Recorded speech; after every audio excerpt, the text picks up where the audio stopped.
Hello guys, in this video I'm going to show you how to change lens modes in the Insta360 Go camera. This is the Go3, but you can do this on other versions of the Insta360 Go as well. Basically, you just have to turn on the camera and then look at the screen and you will see all these buttons.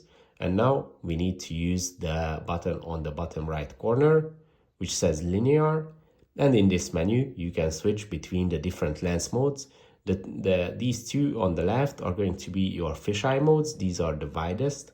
As you can see, this is action and this is ultra. There is always a little description for each mode, so you understand it better how it works. But basically, these are fisheye lenses with a wide mode. As you can see, it's quite wide. And these are the more linear, more straight lenses that you can use. Lens modes, because obviously there is only one physical lens, but this can change how the software uses that lens.